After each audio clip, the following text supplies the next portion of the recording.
যাদবপুরে আপাতত ভর্তির বিজ্ঞপ্তি নয়, আইনি পরামর্শ দিচ্ছে কলকাতা বিশ্ববিদ্যালয়। ভর্তির পোর্টাল খোলেনি অধিকাংশ কলেজ বিশ্ববিদ্যালয়। ওবিসি সংরক্ষণ নিয়ে মামলার জেরে স্নাতক স্তরে ভর্তি নিয়ে দেখা দিয়েছে অনিশ্চয়তার মেঘ। ওবিসি সার্টিফিকেট পদ্ধতি মেনে দেওয়া হয়নি এই অভিযোগ তুলে কলকাতা হাইকোর্টে মামলা দায়ের হয়েছিল। সেই মামলার রায়ে কলকাতা হাইকোর্ট জানিয়ে দেয় 2010 সালের পর থেকে সমস্ত ওবিসি সার্টিফিকেট অবৈধ। বিচারপতি তপব্রত চক্রবর্তী ও রাজাশেখর বান্থার ডিভিশন বেঞ্চ জানায় 2010 সালের পরে যাদেরকে ওবিসি তালিকাভুক্ত করা হয়েছে তারা ভবিষ্যতে এই শংসাপত্র ব্যবহার করে কোনো ধরনের সংরক্ষণের সুবিধা পাবেন না। এই নির্দেশকে চ্যালেঞ্জ করে সুপ্রিম কোর্টে যায় রাজ্য সরকার। সেই মামলা এখনো চলছে। পরবর্তী শুনানি জুলাই মাসে। এই মামলার জেরে স্নাতকে ভর্তি আটকে রয়েছে।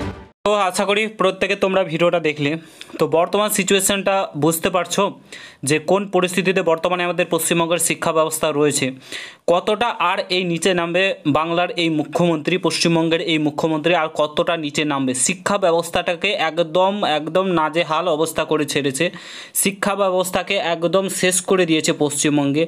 শিক্ষক নেই, প্রথমত স্কুলের শিক্ষক নিয়োগ করছে না, শিক্ষক যেটুকুন ছিল সেটুকুন তো 26,000 বাতিল গেল।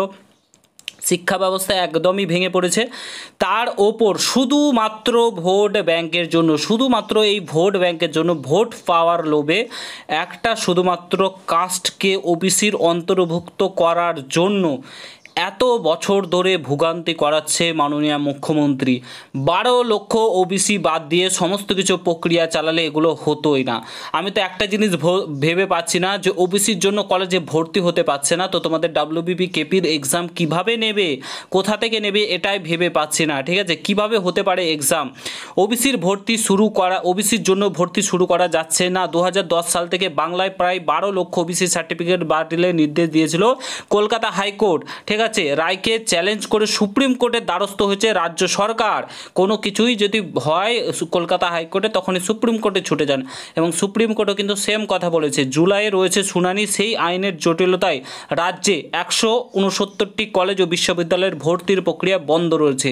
এতদিন হয়ে গেল, উচ্চ মাধ্যমিকের ফল বেরিয়েছে, কিন্তু এখনও পর্যন্ত এই ওবিসির জন্য ভর্তির প্রক্রিয়ার পোর্টাল ওপেন করতে পারছে না বিশ্ববিদ্যালয়গুলো। রাজ্য সরকার কিছুই বলছে না যে আপনারা ভর্তির প্রক্রিয়া শুরু করুন, এইভাবে করুন, ওইভাবে করুন, কিছুই বলছে না। সমস্ত কিছুকে আটকে রেখেছে। ওবিসি বিতর্কে খোলা হয়নি রাজ্য সরকারের তৈরি ভর্তির কেন্দ্রীয় পোর্টাল। ঠিক আছে, ভর্তি প্রক্রিয়া শুরু করতে পারেনি শিক্ষা প্রতিষ্ঠানগুলো। আর কত নিচে নামবে মাননীয় মুখ্যমন্ত্রী? একদম সমস্ত কিছু শিক্ষা ব্যবস্থাকে শেষ করে দিলেন। সমস্ত কিছু শেষ, শিক্ষা ব্যবস্থা শেষ, মানুষ ধীরে ধীরে অশিক্ষিতর পথে এগোচ্ছে। ঠিক আছে, যাতে তিনি ভোট ব্যাংক পান সেই ব্যবস্থায় করছেন।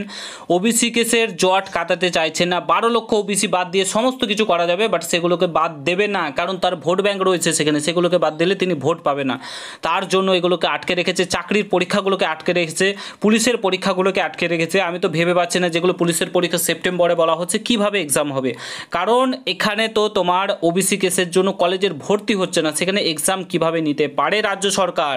ঠিক আছে, আর যদি ওবিসি বাদ দিয়েই রাজ্য সরকার এক্সাম নেয়, তাহলে এতদিন কেন রাজ্য সরকার কি করছিল? এতদিন ধরে এক্সাম কেন নেয়নি? সবচাইতে বড় প্রশ্ন হচ্ছে এটাই। এখন আমাদের বড় প্রশ্ন এটাই যে এতদিন ধরে রাজ্য সরকার এক্সাম নেয়নি কেন? যদি ওবিসি কেস বাদ দিয়ে এক্সাম নিতে হয়, 12 লক্ষ ওবিসি বাদ দিয়েই যদি এক্সাম নিতে হয়, কেন নেয়নি? 12 লক্ষ ওবিসি বাদ দিয়ে ভর্তির প্রক্রিয়া শুরু করুক কেন শুরু করছে না? কিসের এত ভয়? কেন এত ভয়? শুধুমাত্র ভোট পাওয়ার লোভ, শুধুমাত্র ভোট ব্যাংকের লোভ। সাধারণ মানুষের কথা কিন্তু এই মাননীয় মুখ্যমন্ত্রী ভাবছেন না। একদম নাজেহাল করে দিয়েছে, শিক্ষা ব্যবস্থাটাকে শেষ করে দিয়েছে, বলার কিছু নেই।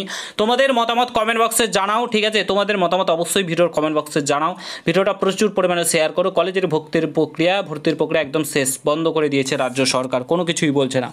তো ভিডিওটা এখানে সমাপ্ত করছি। ভালো লাগলে শেয়ার করে, চ্যানেলে নতুন হলে অবশ্যই সাবস্ক্রাইব করে যাও। দেখা হচ্ছে নতুন ভিডিওর সঙ্গে। ভালো থেকো, সুস্থ থেকো, গুড বাই, জয় হিন্দ, বন্দে মাতরম।